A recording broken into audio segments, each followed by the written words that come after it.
Hello दोस्तों, welcome to our YouTube channel for exam 24/7। जैसा कि हमें याद है, पिछली क्लास में हम शेड्यूल्स के बारे में पढ़ रहे थे और 6 शेड्यूल तक हमने पढ़ लिया था। तो आज हम कंटिन्यू करेंगे 7th शेड्यूल से। 7वें शेड्यूल में जो है डिवीजन ऑफ पावर है, division of power between state and union. जैसा कि हमें पता था कि हमारे देश में क्या था, फेडरल सिस्टम था, और फेडरल सिस्टम में क्या था, पावर का डिवीजन हुआ था दो गवर्नमेंट के बीच में। तो वही विभाजन, फेडरलिज्म को ये लिस्ट 7 शेड्यूल सपोर्ट करता है। और तो 7वीं अनुसूची में क्या हमारा दिया गया है, संघ एवं राज्यों के बीच में शक्तियों का विभाजन, जो कि एक संघात्मक सरकार के लिए सपोर्ट करता है 7 शेड्यूल। ये भी कभी कभी क्वेश्चन बन जाता है, ठीक है। तो जैसा ये पिछले उसमें भी हमने पढ़ा था, तो शक्तियों के विभाजन की जरूरत क्यों पड़ी, इसको एक नॉर्मल एग्जांपल से जैसे अगर समझेंगे, जैसे हो गया एक घर में अगर 2 बहनें हैं, तो दोनों में से जो है, मम्मी ने कहा कोई एक टाइम खाना बनाएगी, लेकिन ये नहीं डिसाइड करा कि कौन किस टाइम का खाना बनाएगा। अब जो है दोनों में रोज आए दिन लड़ाई होती है कि कभी कभी दोनों सुबह खाना बनाने के लिए तैयार हैं, कभी कभी दोनों शाम को, और कभी कभी दोनों किसी टाइम नहीं बनाने के लिए तैयार हैं। तो फिर प्रॉब्लम क्रिएट हो गई। तो फिर घर में मम्मी ने क्या करा, ये डिसाइड कर दिया कि भाई सुबह का खाना जो है बड़ी बहन बनाएगी और शाम का खाना छोटी बहन बनाएगी। तो इससे क्या हुआ, अब दोनों में लड़ाई भी नहीं हो रही है और दोनों ठीक तरह से काम करने लगी। तो उसी तरह ये 7th शेड्यूल में भी शक्तियों का विभाजन कर दिया गया है यूनियन गवर्नमेंट और स्टेट गवर्नमेंट के लिए, कि किस एरिया पे, सब्जेक्ट पे जो है यूनियन गवर्नमेंट कानून बनाएगी और किस पे स्टेट गवर्नमेंट बनाएगी, ताकि दोनों में विवाद ना हो और दोनों अच्छे तरीके से काम करें मिलजुल के। और यही फेडरलिज्म के सपोर्ट करता है। फेडरलिज्म के लिए सपोर्टिव शेड्यूल कौन सा है, 7th शेड्यूल, ठीक। तो डिवीजन ऑफ पावर तो हुआ, तो डिवीजन ऑफ पावर किस फॉर्म में हुआ, लिस्ट्स के फॉर्म में, जैसे क्या कहेंगे, सूची। तो 7th शेड्यूल में मेनली क्या है, 3 सूचियां हैं। तो पहली क्या हो गई, यूनियन लिस्ट, जो कि हमारी क्या है, संघ सूची।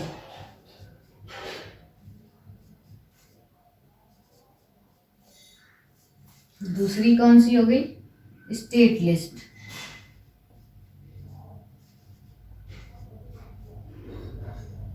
राज्य सूची।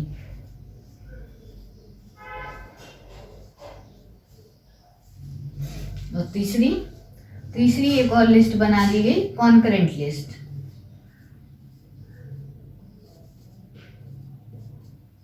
जिसे हम क्या कहेंगे, समवर्ती सूची।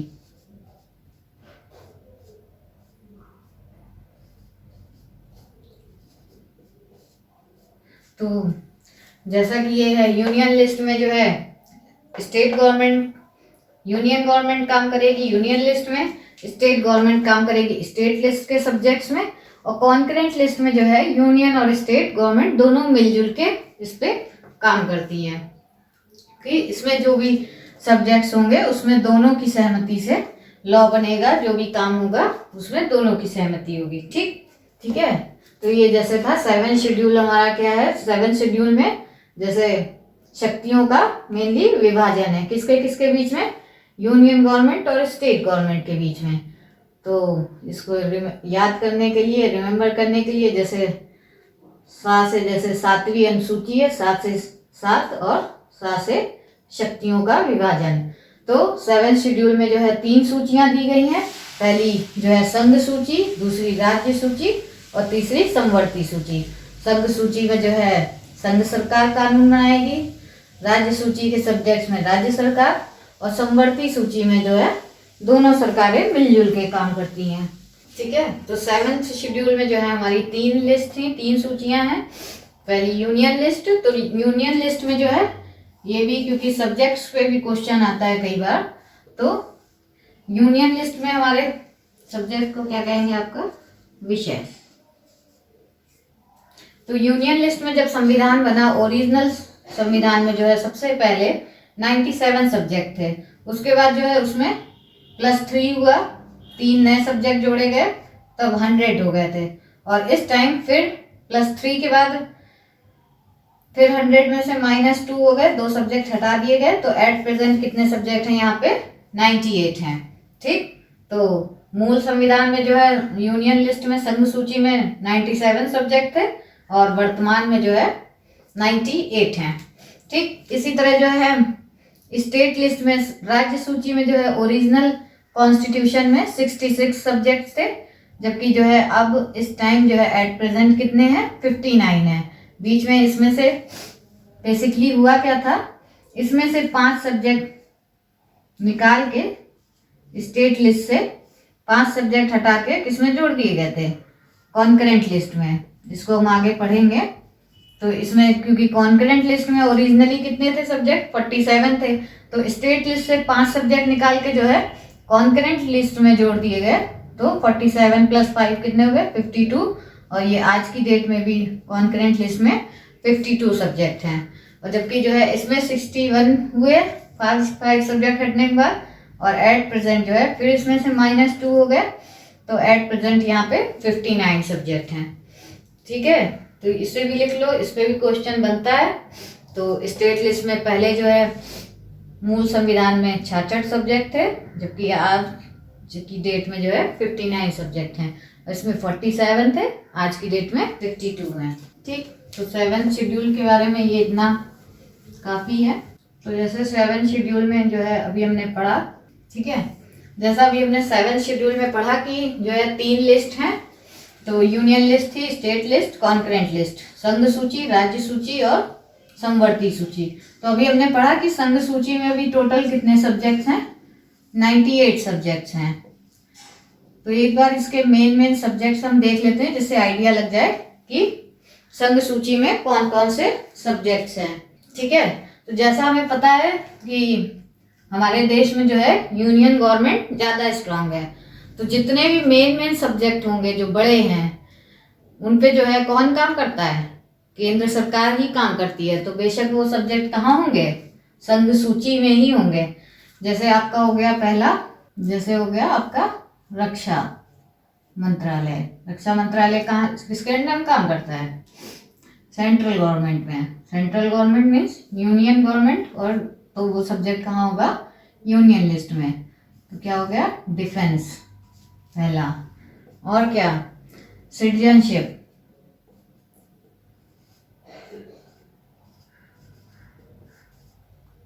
जो कि हमारी क्या हो गई? नागरिकता। तो नागरिकता से अभी रिसेंट पे याद होगा कि नागरिकता कानून जो है सीएए कौन ला रहा था? सेंट्रल गवर्नमेंट ला रही थी, यूनियन गवर्नमेंट। तो वो सब्जेक्ट मीन्स नागरिकता का सब्जेक्ट किसके अंडर में है? यूनियन गवर्नमेंट के अंडर में। अभी रिसेंट का अगर याद करेंगे तो उससे भी आप इसको याद रख सकते हैं कि नागरिकता तो यूनियन लिस्ट में होगा नागरिकता का सब्जेक्ट।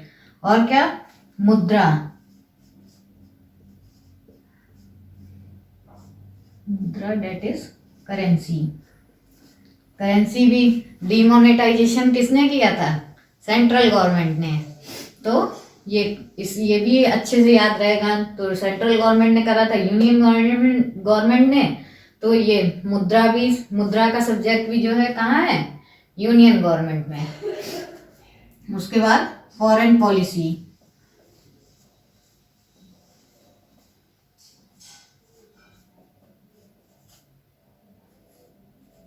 विदेश नीति। ठीक है, जितना देश के प्रधानमंत्री बाहर जाते हैं फॉरेन पॉलिसी के लिए,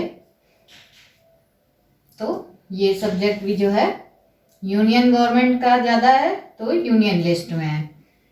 जल्दी कोई जो है चीफ मिनिस्टर नहीं जाता है फॉरेन। ठीक है, फॉरेन पॉलिसी हो गई। उसके बाद आपका इनकम टैक्स, जो कि हमारा है आयकर।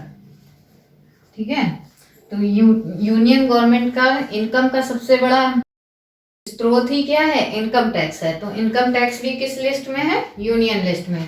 इसी के साथ कारपोरेट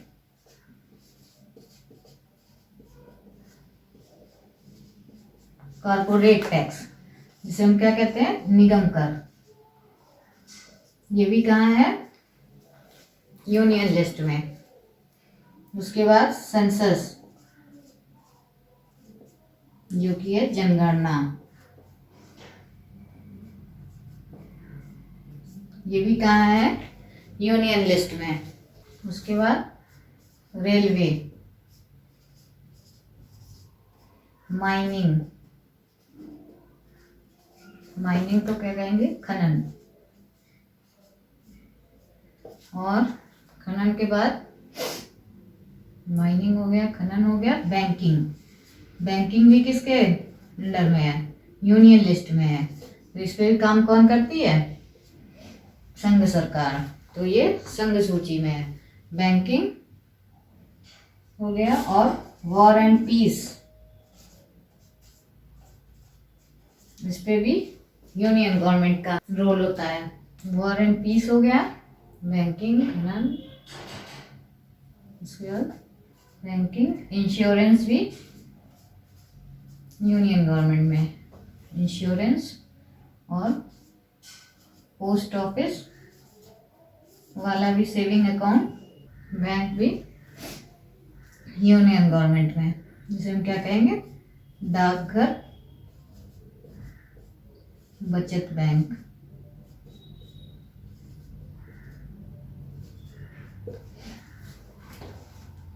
उसके बाद एक और इम्पोर्टेंट सब्जेक्ट जो कि यूनियन गवर्नमेंट के अंदर में, एटॉमिक एनर्जी।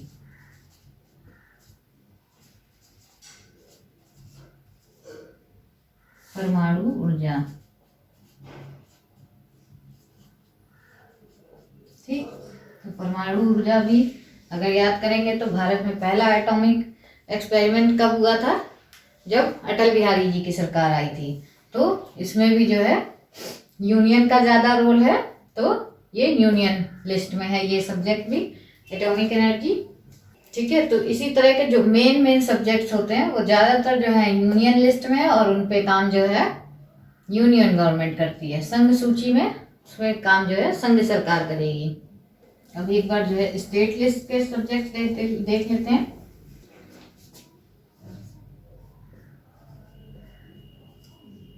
स्टेट लिस्ट, राज्य सूची,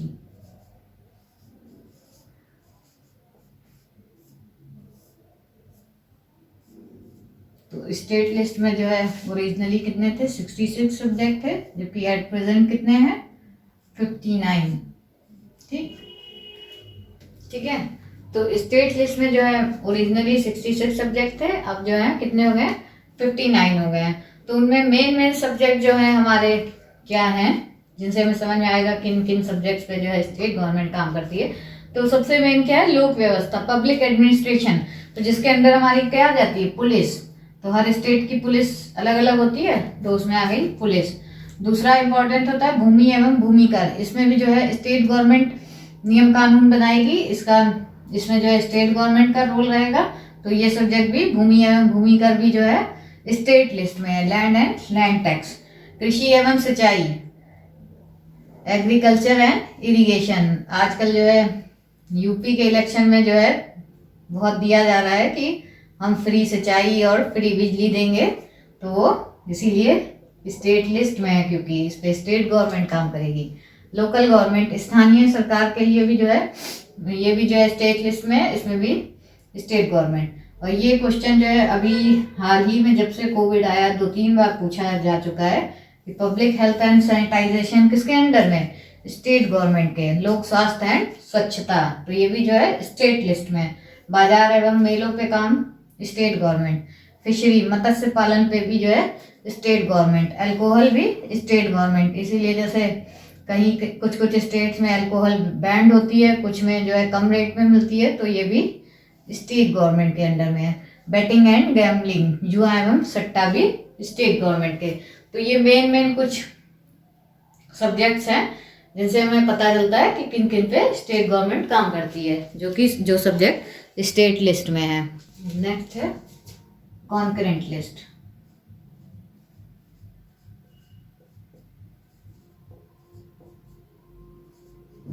समवर्ती सूची।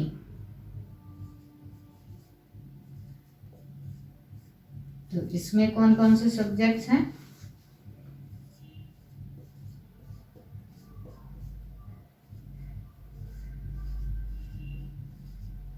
तो जैसा बताया था कि मेनली जो है 5 सब्जेक्ट थे जो कि जो है स्टेट लिस्ट से हटा के जो है कॉन्करेंट लिस्ट में जोड़े गए थे, तो उन्हें हम पहले देख लेंगे। ठीक है, तो कॉन्करेंट लिस्ट में जो है ये 5 सब्जेक्ट अलग से इसलिए लिखे गए क्योंकि ये जो है पहले ये सब्जेक्ट किसमें थे? स्टेट लिस्ट में।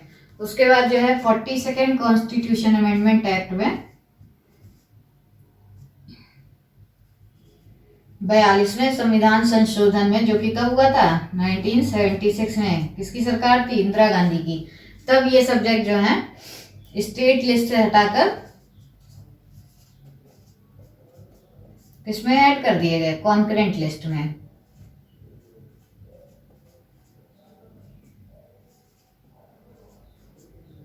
राज्य सूची से समवर्ती सूची में ऐड कर दिए गए। राज्य सूची से हटा के समवर्ती सूची में ऐड कर दिए गए। तो ये, तो इसमें पहला क्या था? एजुकेशन, जो कि शिक्षा। तो ये भी पहले स्टेट लिस्ट में था और अब जो है कॉन्करेंट लिस्ट में है। ऐसे ही forest, subordinate court, weight and measures, माप तौल भी जो है पहले स्टेट लिस्ट में था, फिर जो है ये कॉन्करेंट लिस्ट में हो गया। इसी तरह family planning and population control, परिवार नियोजन एवं जनसंख्या नियंत्रण, ये भी जो है पहले स्टेट लिस्ट में था, अब जो है कहाँ है? कॉन्करेंट लिस्ट में। तो ये 5 क्यों अलग से लिखे गए? क्योंकि इस पे भी कई बार क्वेश्चन आ जाता है कि निम्न में से कौन सा सब्जेक्ट जो है स्टेट लिस्ट से हटा के कॉन्करेंट लिस्ट में ऐड करा गया। तो इनमें से कोई ना कोई ऑप्शन आपको मिल जाएगा जो कि क्या होगा? सही होगा। इसके अलावा कुछ जो है कॉन्करेंट लिस्ट के जो है, जैसे हो गया मैरिज एंड डिवोर्स, विवाह एवं तलाक, ये भी किसमें है? कॉन्करेंट लिस्ट में, समवर्ती सूची में। और जो है आईपीसी, इंडियन पीनल कोड, जो कि क्या होता है? भारतीय दंड संहिता। उसी के साथ सीआरपीसी भी किसमें है? कॉन्करेंट लिस्ट में। आपराधिक दंड प्रक्रिया संहिता। नेक्स्ट क्या है? सीआरपीसी, जो कि आपराधिक प्रक्रिया संहिता। इसके अलावा जो है इलेक्ट्रिसिटी भी जो है किसमें है? समवर्ती सूची में। विद्युत, इलेक्ट्रिसिटी हो गई। और उसके अलावा न्यूज़पेपर समवर्ती सूची में, एवं बुक्स हो गई, मैगजीन हो गई, ये सब क्या है? समवर्ती सूची के अंडर में है। ठीक है, तो कॉन्करेंट लिस्ट में उन 5 के अलावा जो मेन सब्जेक्ट है वो है मैरिज एंड डिवोर्स, विवाह एवं तलाक, आईपीसी, सीआरपीसी, इलेक्ट्रिसिटी, न्यूज़पेपर और बुक्स।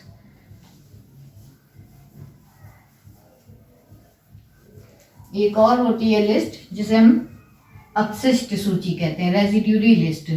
जो सब्जेक्ट इन तीनों लिस्ट में नहीं है, या फिर ऐसे सब्जेक्ट जो जब संविधान बना था तब एग्जिस्ट ही नहीं करते थे, तो उस टाइम के लोग सोच ही नहीं सकते थे ऐसा कोई सब्जेक्ट है, उसे रेजिड्यूरी लिस्ट कहते हैं। जो कि 7th शेड्यूल में नहीं है, वो अलग है। और उस पर लॉ कौन बनाती है? उस पर यूनियन गवर्नमेंट। जैसे कि हो गया आपका, जैसे ये कंप्यूटर टेक्नोलॉजी, ये इतनी बाद में आई, तो इस बारे में जो है मूल संविधान में जिक्र ही नहीं था, तो ये सब्जेक्ट किसमें जाएगा? रेजिड्यूरी लिस्ट में। ठीक है, तो 7th शेड्यूल के लिए इतना काफी। अब हम देख लेते हैं 8th शेड्यूल, 8वीं अनुसूची।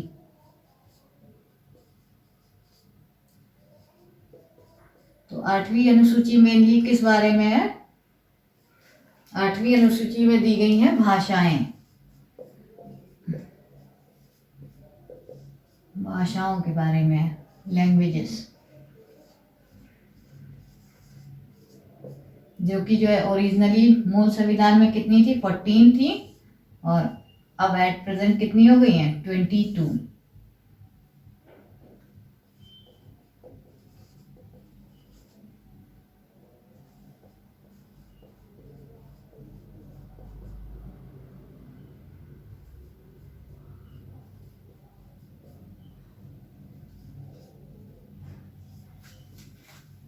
तो ओरिजिनल में जो है कितनी भाषाएं थी 8th शेड्यूल में, 14। तो इनको जरा देख लेते हैं, 1 2 3 4। तो ये जो है मूल संविधान में 8वीं अनुसूची में कितनी भाषाएं थी, 14 थी, 14 भाषाएं थी, जो कि हमारी पहली क्या थी, हिंदी, फिर संस्कृत, उर्दू, पंजाबी, बंगाली, गुजराती, मराठी, उड़िया, आसामी, तमिल, तेलुगु, मलयालम, कश्मीरी एंड कन्नड़। तो ये भाषाएं जो है जब संविधान बना उसी टाइम जो है 8th शेड्यूल में जो है 14 भाषाएं थी। बट जो है अब आज की डेट में जो है कितनी हो गई हैं, आज की डेट में 22 भाषाएं हो गई हैं। तो अब भी ये तो एक बार जो है जनरल नॉलेज के लिए जरूरी होता है, इससे जल्दी क्वेश्चन नहीं आता है, या आएगा भी कितनी भाषाएं हैं। तो और उसके बाद जो है कैसे कैसे कौन कौन सी भाषाएं ऐड हुई, इन पे ज्यादा क्वेश्चन बनते हैं। बट जो है कभी कभी जैसे ऐसे क्वेश्चन आ जाता है कि कौन सी भाषा संविधान की 8वीं सूची में नहीं है, तो इसीलिए सारी भाषाएं पता होनी चाहिए। तो उसके बाद जो 15वीं भाषा पहली हमारी ऐड हुई संविधान में 14 के बाद, वो कौन सी ऐड हुई, सिंधी, सिंधी भाषा। तो ये ऐड हुई ये 21st कॉन्स्टिट्यूशन अमेंडमेंट एक्ट 1967 में। तो पहली नई भाषा जो 8वीं अनुसूची में ऐड हुई वो थी सिंधी। उसके बाद जो है 71 कॉन्स्टिट्यूशन अमेंडमेंट एक्ट 1992 हुआ, जिसमें जो है कितनी भाषाएं नई ऐड हुई, 3 भाषाएं और ऐड हुई, जिन्हें हम याद करने के लिए क्या कह सकते हैं, नमक। तो इसको 71 कॉन्स्टिट्यूशन अमेंडमेंट एक्ट 1992 में हुआ, इसमें 3 नई भाषाएं ऐड हुई, जो कि हमारी याद करने के लिए कौन सा वर्ड हम रिमेम्बर करेंगे, नमक, नमक। तो 3 भाषाएं ऐड हुई, 15, 16, 17 और ये हो गई 18। तो ना से, नमक के ना से नेपाली, माँ से मणिपुरी,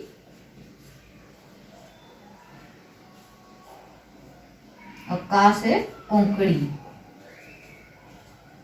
तो ये 3 भाषाएं 71 कॉन्स्टिट्यूशन अमेंडमेंट एक्ट 1992 में और ऐड हुई। अब उसके बाद 18 तक हो गई।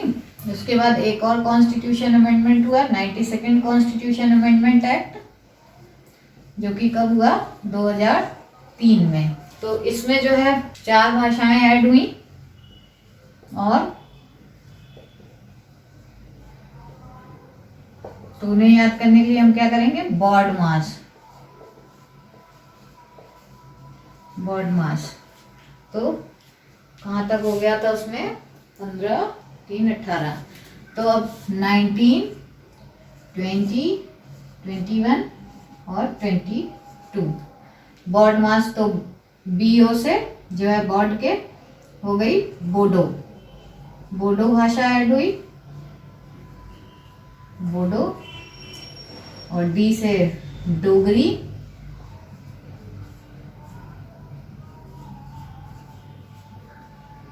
और MA से मैथिली,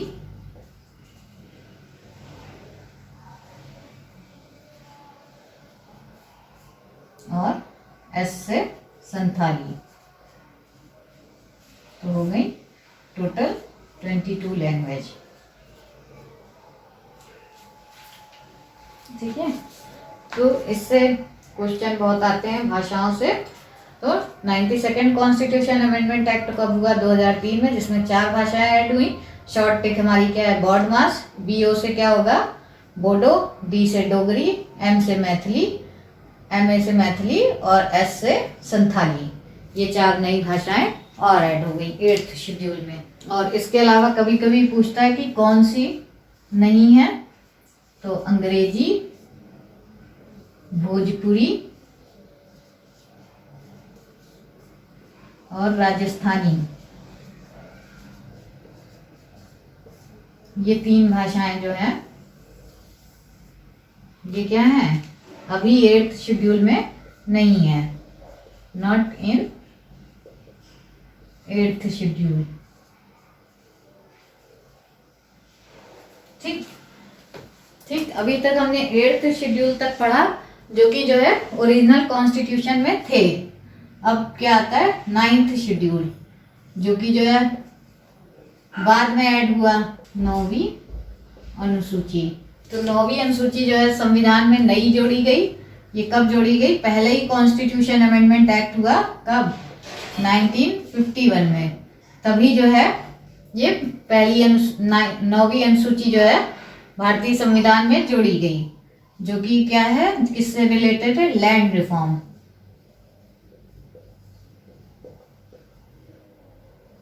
लैंड रिफॉर्म लॉ,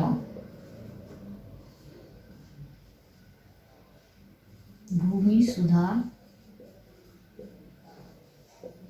कानून। ठीक है, तो 9वीं अनुसूची जो है हमारे कॉन्स्टिट्यूशन में, पहला ही कॉन्स्टिट्यूशन अमेंडमेंट एक्ट हुआ संविधान संशोधन 1951 में, तभी ऐड कर दी गई। और उसमें मेनली जो है ये किस बारे में, भूमि सुधार कानून में। तो जब यहाँ देश आज़ाद हुआ तो सरकार जब बनी तो फिर जो है जमींदारी सिस्टम और भूमि सुधार के भूमि बंदोबस्त में जो है बहुत सारी प्रॉब्लम्स आ रही थी।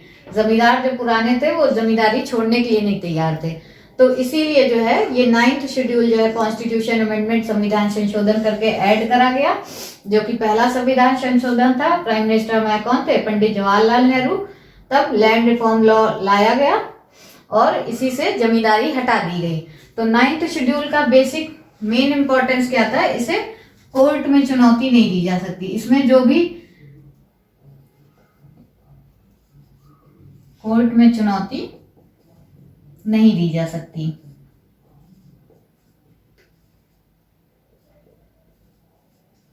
तो इसी के 9th शेड्यूल के थ्रू ही जो है जमींदारी सिस्टम हटाया गया था, तो इसे कोर्ट में चुनौती नहीं दी जा सकती थी। लेकिन जो है अभी एक कोयलो केस आया था इन 2003, जिसमें जो है कुछ लिमिट तक जो है अब इसे, क्योंकि जो है उस टाइम जो है कुछ इंपॉर्टेंट सब्जेक्ट्स ऐड करने के लिए 9 शेड्यूल बना था, बट एट प्रेजेंट इसमें कितने सब्जेक्ट हैं, 284 सब्जेक्ट। तो सीमित मात्रा में जो है कोर्ट में चुनौती दी जा सकती है।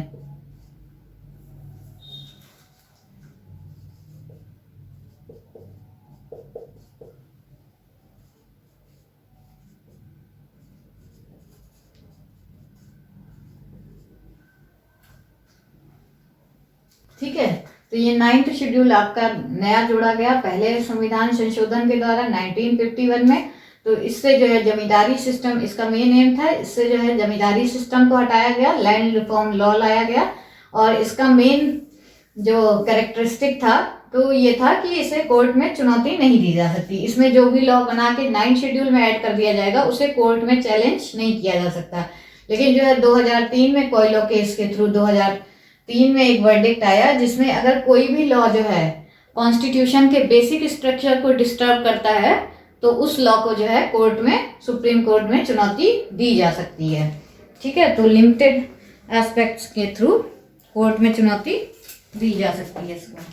अब 10th शेड्यूल, ये भी ऐड करा गया बाद में, 10वीं अनुसूची।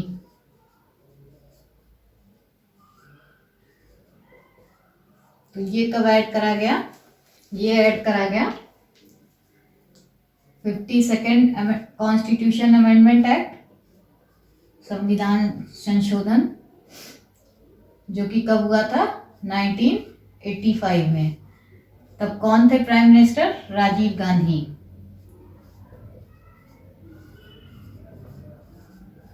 राजीव गांधी। और 9th शेड्यूल किस बारे में है मेनली? इसको क्या कहते हैं? दल बदल कानून। 10th schedule. 10th शेड्यूल क्या है? दल बदल कानून, जिसे इंग्लिश में क्या कहते हैं? Anti defection law. ठीक है, तो 10th शेड्यूल भी आपका नया ऐड करा गया कॉन्स्टिट्यूशन में। ये किसके थ्रू ऐड करा गया? ये 52वां संविधान संशोधन हुआ 1985 में, जबकि प्राइम मिनिस्टर कौन थे? राजीव गांधी। ये क्या था? दल बदल कानून। तो ये 1985 में उस टाइम पे ऐसी प्रॉब्लम एक देखी गई कि उस टाइम पे जो है, जैसे इलेक्शन होते थे तो कई सारे छोटे छोटे जो है कई सारे दल बन गए थे, कई सारी पार्टियां। और जो है वो क्या करती थी, इलेक्शन लड़ने के बाद, जीतने के बाद जो है फिर अपना पार्टी चेंज कर लें। तो इससे क्या होता था? इलेक्शन हुआ, पार्टी अलग हो गई, उसके बाद जो है क्या होता था? सरकार गिर गई, फिर से री इलेक्शन होना पड़ता था। तो इसी चीज को कम करने के लिए ये दल बदल कानून लाया गया 10th शेड्यूल में, जो कि ऐड करा गया।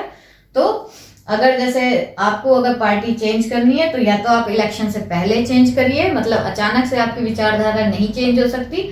और अगर आप जो है इलेक्शन जीतने के तुरंत बाद जो है अपनी पार्टी चेंज करते हैं तो उसे उसे जो है उस पर दल बदल कानून लगाया जाएगा, उसको अयोग्यता करार दिया जाएगा, अयोग्य।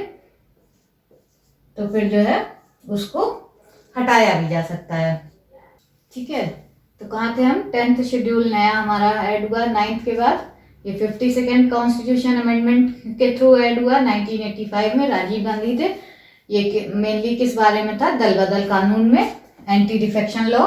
तो अगर कोई भी जो है नेता पार्टी का जो है तुरंत इलेक्शन जीतने के तुरंत बाद जो है अपना दल बदलता है और जो है अगर पार्टी का ऑर्डर नहीं फॉलो करता है तो उस पर दल बदल कानून लगाया जा सकता है, उसे अयोग्य करार दिया जाएगा, जिसके थ्रू उसको डिस्क्वालीफाई कर दिया जाएगा, डिस्क्वालीफाई हो जाएगा। डिस्क्वालीफाई कौन करेगा? Head of house. Head of house, head of house करेगा तो स्पीकर या चेयरमैन। तो एमएलए, एमएलसी, एमपी जो भी होगा उसे हेड ऑफ द हाउस जो है डिस्क्वालीफाई कर देगा दल बदल कानून के थ्रू। शेड्यूल 11 और शेड्यूल 12। शेड्यूल 11वीं अनुसूची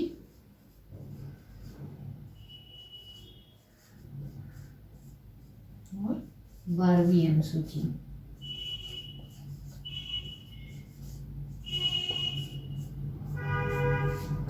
ये कब ऐड हुई? 73rd constitution amendment act 1992 and 1993। और ये कब ऐड हुई? 74th constitution amendment act 1992 and 1993। Prime minister कौन था तब? नरसिम्हा राव।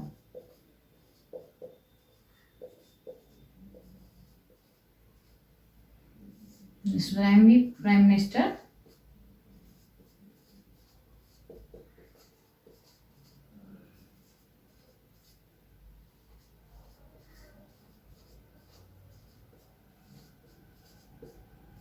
नरसिम्हा राव। तो ये क्या था? 11 शेड्यूल जो है किस बारे में था?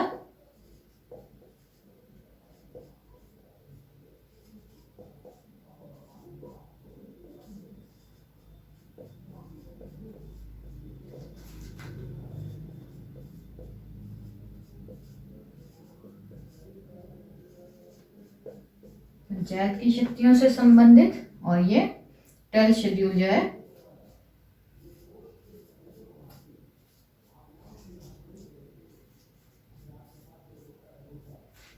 नगर पालिकाओं की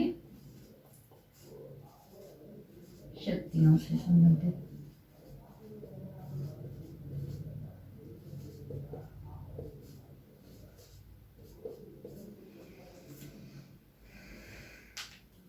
इट्स 11 शेड्यूल अबाउट पंचायत,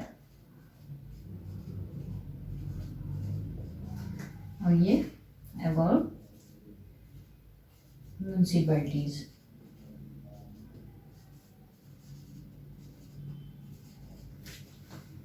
ठीक है, तो 11th और 12th शेड्यूल भी नए ऐड हुए, जो कि आज की डेट में जो है टोटल कितने हैं, 12 ही शेड्यूल हैं। तो ये दोनों जो है 73rd और 74th कॉन्स्टिट्यूशन अमेंडमेंट एक्ट के थ्रू ऐड हुए, जो कि हुआ था कब, 1992 और 1993 में। मतलब अमेंडमेंट हो गया था 1992 में और ये लागू कब हुआ था, 1993 में। तो इसीलिए दोनों आपको याद रखना है कि पूछेगा, अगर ऑप्शन में 1992 है तो वो लगाएंगे, नहीं तो 1993 लगाएंगे। और इस टाइम प्राइम मिनिस्टर कौन था, पीवी नरसिम्हा राव। तो 11 शेड्यूल में किसकी बात करी गई है, इसमें पंचायत की बात करी गई है, और 12 शेड्यूल में जो है नगर पालिकाओं की शक्तियों की बात करी गई है। इसमें टोटल 29 सब्जेक्ट्स हैं, और जो है जबकि 12 शेड्यूल में जो है 18 सब विषय हैं। तो इन दोनों को जो है हम आगे भी डिटेल में पढ़ेंगे। तो आज के लिए इतना ही। और जो मतलब 8th शेड्यूल तक तो मूल संविधान में था, बट जो है 9th, 10th और 11 और 12 ये 4 शेड्यूल ज्यादा अच्छे से पढ़ना है, और इसमें ये याद रखना है कि ये कब कब ऐड हुए और उस टाइम प्राइम मिनिस्टर कौन था। इस तरह के क्वेश्चन जो है ज्यादा बनते हैं एग्जाम में। ठीक है, तो फिर मिलते हैं नेक्स्ट लेक्चर में। Thanks for watching, thank you.